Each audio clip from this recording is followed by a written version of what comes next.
There's news that scares you because of what it says, my friend. And then there's news that scares you because of what it doesn't say. Almost an entire week has gone by now, 5 days on the calendar. And so far, nobody inside that building has opened their mouth to give a timeline, an estimate, a single word of comfort. No official statement, no classification of severity, no expected return. Just the same name showing up day after day on the same line of the list of players who didn't practice.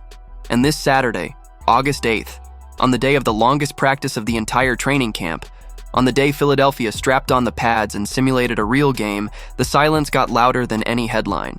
Here's the deal. When a team wants to calm you down, it talks. When a team says nothing at all, it's waiting on something. And that difference is exactly what separates a 3-day muscle tweak from a problem that's going to swallow the entire month of August.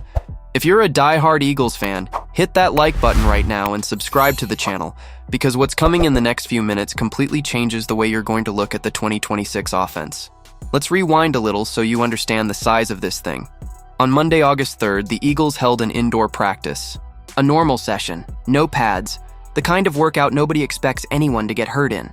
On Tuesday, August 4th, reporters showed up at the Jefferson Health Training Complex for the first full padded practice, and one name wasn't out on the grass. In that moment, the information going around came from Elliott Shore Parks of 94 WIP radio, and it was reassuring. A hamstring injury, no long-term concern. Dave Zangaro of NBC Sports Philadelphia added that the team wasn't going to rush anybody back.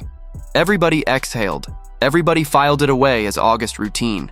And then the week rolled on, the practices came and went, the days fell one after another, and the most important player in the Philadelphia Eagles offense stayed exactly where he was, out. His name is Devonta Smith, and this is where the story changes tone, because one absence is routine, 2 absences are caution.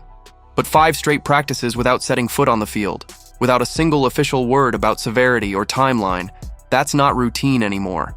That's a pattern.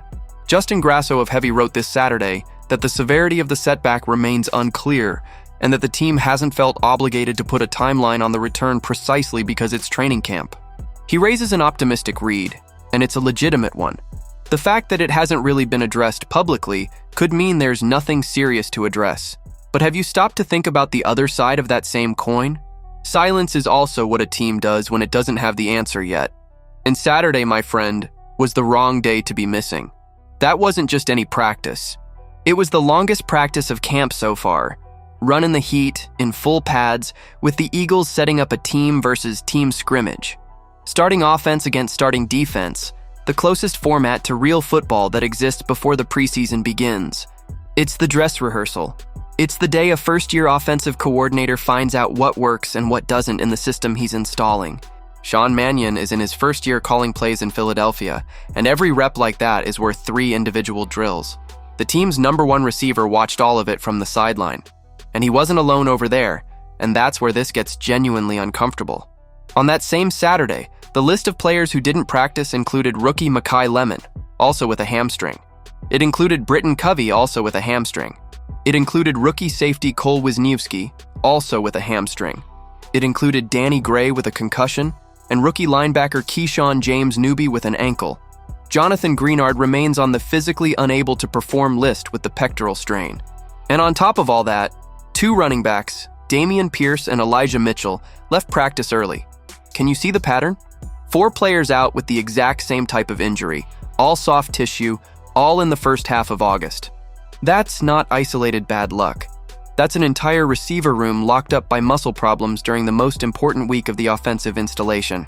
Here's a detail that stings. Makai Lemon was seen working on the jugs machine before Saturday's practice, meaning the rookie is doing something, he's moving, he's in a gradual ramp-up process. On Smith, no similar image, no parallel activity reported, nothing. And when a 5-year veteran vanishes completely from the visible routine while a rookie is already catching balls on the side, you have every right to raise an eyebrow. And meanwhile, who's inheriting those valuable reps? Names like Hollywood Brown, Dontavian Wicks, Elijah Moore, Darius Cooper, and Johnny Wilson. It's a group with reasonable depth, with veterans who know how to play, and young guys fighting for a roster spot. Some of them have made standout plays in camp. But let's be honest with each other, my friend. None of those names forces an opposing defense to change its entire game plan because of him. Depth covers an August practice. Depth does not cover a September Sunday.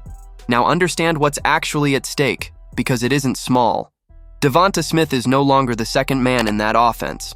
After the A.J. Brown trade to the New England Patriots, he officially became Jalen Hurts' #1 target. For 4 seasons, he was the luxury sidekick, the guy who got it done without needing the spotlight. Now he's the guy. Last season, he posted 77 receptions on 113 targets for 1,008 yards in 17 games with 4 touchdowns. In franchise history, he's the 10th leading receiver in yards with 5,019, sitting just 15 yards behind the total A.J. Brown himself put up in an Eagles uniform. 15 yards. And that's the resume currently parked on the sideline while a brand new offense is being built from scratch. And that's exactly the point almost nobody is talking about. The problem isn't Smith losing conditioning. He's a professional, he takes care of himself, he comes back in shape. The problem is chemistry. A new system requires the quarterback and the receiver to agree without saying a word on what to do when the defense does something unexpected. That doesn't get built on film, it doesn't get built on a whiteboard. It gets built by running the same play 40 times until it becomes automatic. Every practice missed is a conversation that didn't happen between Hurts and his primary target. And the clock doesn't stop. Speaking of the clock, look at the calendar. The Eagles' preseason starts on August 15th in Baltimore against the Ravens. Then comes the New England Patriots on August 22nd, that reunion the whole city wants to see. And it wraps up against the Cincinnati Bengals on August 28th, which means Philadelphia has exactly 1 week until the first game. And here, Heavy makes an honest observation that needs to be said. Even if Smith were 100% healthy, his participation in the first preseason game would be unlikely anyway. He's an established veteran. The team already knows what he brings to the table. Nobody in Philadelphia is going to risk their #1 receiver in a game that means absolutely nothing. So the right question isn't whether Smith plays in the preseason. The right question is whether Smith practices again before it's over. Now let's be fair and transparent, because this channel doesn't run on panic.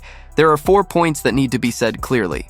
First, the 2 sources closest to the team, Shore Parks and Zangaro, were explicit in saying there's no long-term concern. That's not a small detail. Organizations don't usually publicly downplay injuries they know are serious, because the truth always shows up a week later and the credibility cost is high. Second, the absence of a timeline during training camp is normal and doesn't signal severity. Teams aren't required to release an official injury report at this stage of the calendar the way they are during the regular season. The silence we're analyzing might simply be the absence of an obligation, not the presence of a problem. Third, holding the player out is the smart strategy. Soft tissue injuries are exactly the kind of thing that gets dramatically worse when an athlete returns too soon. Rush it, and you lose 3 weeks instead of 3 days. Philadelphia, being conservative here, is protecting its own investment, not hiding a disaster. And fourth, the original report doesn't state the severity, doesn't state a timeline, doesn't say whether the return comes in days or in weeks. Anybody giving you an exact number today is guessing. The honest, uncomfortable truth is that we still don't know, and anyone telling you otherwise is making it up. So I really want to know your opinion, and I mean that. After 5 straight practices without a single official word about a timeline, do you believe this silence from the Eagles is just conservative management of a minor injury? Or is it the first sign that the situation is bigger than they're letting on?